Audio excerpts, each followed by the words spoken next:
Good morning बच्चों। आज मैं आपको कबीर दास जी पाठ 1 पुनः आरोह से काव्य खंड से कबीर दास जी पढ़ा रही हूँ। थोड़ा सा हम उनका जीवन परिचय देखेंगे और एक पद्यांश का भावार्थ देखेंगे। जैसा कि आपको पता है, कबीर का जन्म सन 1398 वाराणसी के पास लहर तारा उत्तर प्रदेश में हुआ था। उनकी प्रमुख रचनाएं थी बीजक। बीजक में उनका साखी, सबद एवं रमैनी संकलित है। और जो कबीरदास जी थे, उनकी मृत्यु हुई है 1518 में बस्ती के निकट मगहर में। अंदाजा नहीं इनका, ये मगहर में इनकी मृत्यु निश्चित थी, ये निश्चित है उनका। कबीर भक्ति काल के निर्गुण धारा के ज्ञानाश्रयी शाखा के कवि थे। वे अपनी बात को साफ एवं दो टूक शब्दों में प्रभावी ढंग से कह देने के हिमायती थे। कबीर को हजारी प्रसाद द्विवेदी ने इसी कारण वाणी का डिक्टेटर कहा। क्या कहा? वाणी का डिक्टेटर। किसने कहा? हजारी प्रसाद द्विवेदी ने। किसको कहा? कबीर को। जो कबीरदास जी थे, उन्होंने अपनी कविताओं में खुद को काशी का जुलाहा कहा।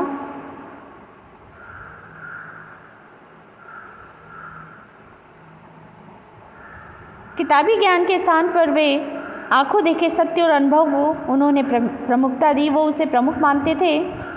कबीरदास कर्मकांड और वेद विचार के विरोधी थे तथा वह जाति भेद, वर्ण भेद और संप्रदाय भेद के स्थान पर प्रेम, सद्भाव और समानता का समर्थन करते थे।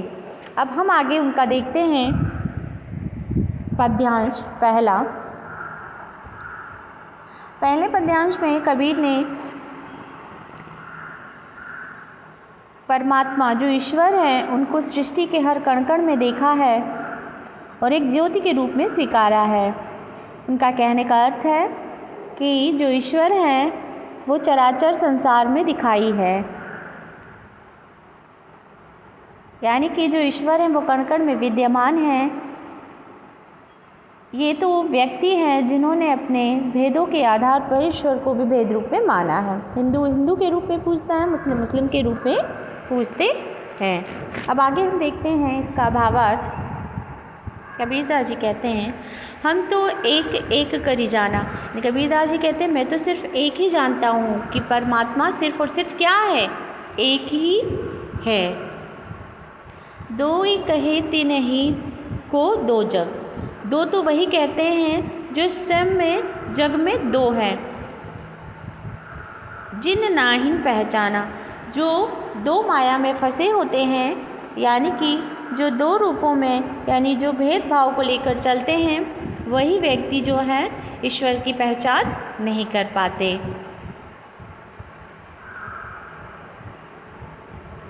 तो दो ही वाले जग को क्या करते हैं? दो रूप में देखते हैं। जातिगत भेदभाव के तौर पर बताने का उनका प्रयास है। आगे देखते हैं, एके पवन एक ही पानी, एके ज्योति समाना। इसमें कबीरदास जी कह रहे हैं, एक ही वायु है, एक ही पानी है और एक ही ज्योति के समान है। यानी कि क्या है? ईश्वर ने सबके लिए समान ही चीज़ें बनाई है। यही पानी सब पीते हैं, काले गोरे, हिंदू मुस्लिम सारे धर्म के लोग उसी वायु में सब सांस लेते हैं। और सबके लिए जो ज्योति रूप परमात्मा है वो एक ही है और वही सबकी ज्योति के रूप में अपने अपने विद्यमान हैं। एक एक खाक गड़े सब भाड़े, एक एक और साना। कबीरदास जी कहते हैं कि ईश्वर ने इंसान को तो एक ही बनाया, एक ही पवन, एक ही वायु, एक ही ज्योति के समान, और एक ही खाक गड़े सब भाड़े। और हमें यहाँ पे सांकेतिक अर्थ भी नहीं थे कि सारे मनुष्यों को एक ही मिट्टी से बनाया। सबके अंदर लाल ही तो खून बहता है, चाहे काला है, चाहे गोरा है, चाहे हिंदू है, चाहे मुस्लिम है, सिख है, ईसाई है। तो ईश्वर ने सबको एक ही प्रकार से बनाया है। एक है कोहरा साना। जिस प्रकार भाड़ा मिट्टी के बर्तन को बनाने के लिए क्या करते हैं?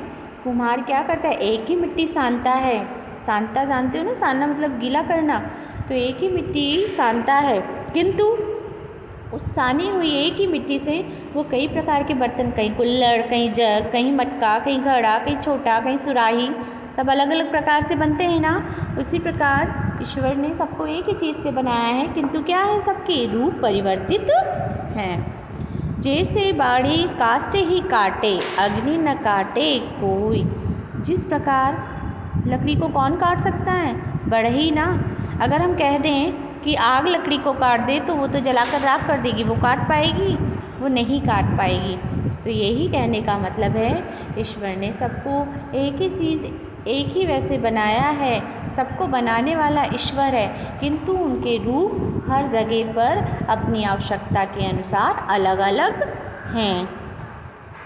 सब घटी अंतरे तू ही, व्यापक धरे स्वरूप सोही। जो मैं आपको भी बता रही हूँ वही चीज़ सामने आ गई। सब घटी अंतर तू ही, यानी सारे घट में, हर जगह पर, हर स्थान पर ईश्वर ही व्याप्त है। इंसान ने कुछ नहीं बनाया, सब कुछ किसने बनाया? ईश्वर ने बनाया है। पर ईश्वर ने जो बनाया है वो अलग अलग रूपों में बनाया है। यहाँ पर है कि ईश्वर ने भिन्नता दी है सबको, अलग अलग रूप, स्वरूप जो हैं वो चेंज, मतलब परिवर्तित कर दिए हैं।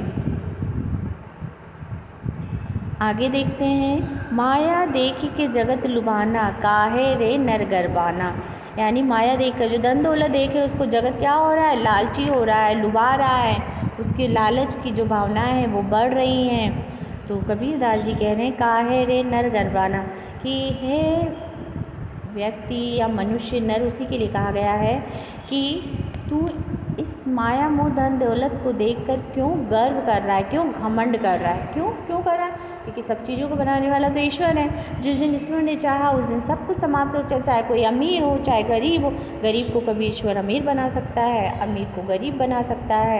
इंसान का जो जीवन है उसे खत्म कर सकता है, जिसका जीवन बचा हुआ है उसको जीवन प्रदान कर सकता है। तो इसी देख के कबीरदास जी कह रहे हैं कि माया देखकर जगत लुभा रहा है, लोभी लालच हो रहा है, उसके प्रति इच्छाएं अभिलाषाएं बढ़ रही हैं। लेकिन कह रहा है मनुष्य इन सबको देखकर गर्व करना व्यर्थ है, यानी इस पे गर्व नहीं करना, गर्वाना नहीं चाहिए।